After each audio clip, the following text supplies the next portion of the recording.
Prší, prší od samého rána.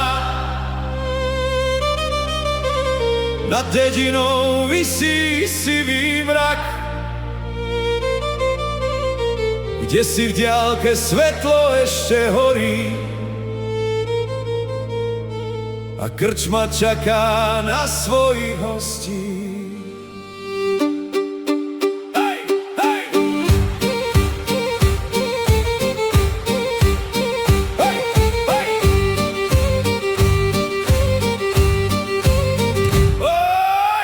Prší, prší, celý deň len prší.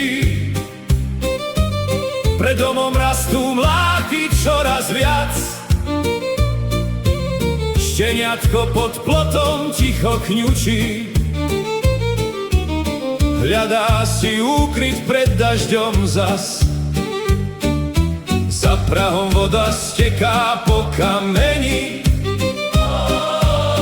chodníku bránke klský sa stal. Nad horami sa hmla pomaly žení a vietor starú pieseň zaspieval. Hoj, sej! Zo strechy kvapky padajú na lavičku,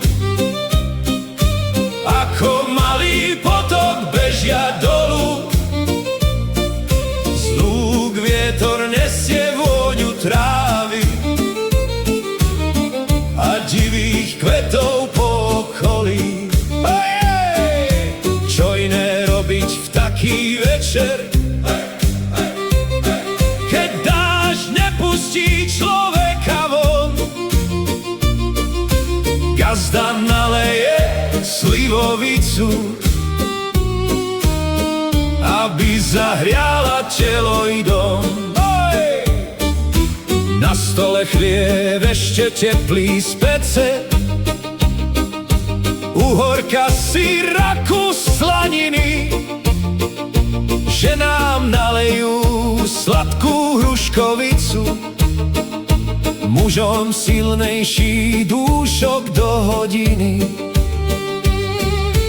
Rozprávajú sa o všetkom možnom, o živote, práci aj starostiach. A každá cesta skôr či neskôr skončí pri starých spomienkach. Vonku chladný vietor krúži sadom,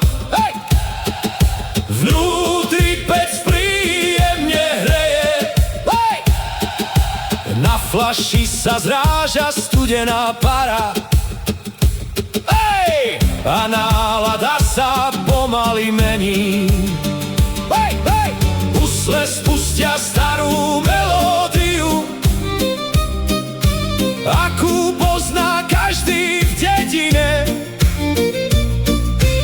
Niekto sa smeje, niekto spomína na to, čo už nikdy nepríde. Aj komáre si k stolu sadli, ako by boli našou rodinou. A hostia kričia čoraz hlasnejšie: ešte jednu! A nešetri slivovicou. Čas si kráča svojou cestou. Fľaša je zrazu skoro prázdna, pri bránke niekto spieva falošne. No dnes to vôbec nikomu nevadí. Posledný pohár na cestu, Kým ráno zaklope na dvere. dnes nech zostane svet za oknom a srdce nech si pieseň berie.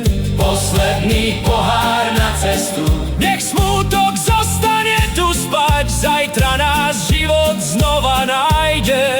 No dnes chceme len spievať. Oj, oj. Hej. Hej, hej, hej.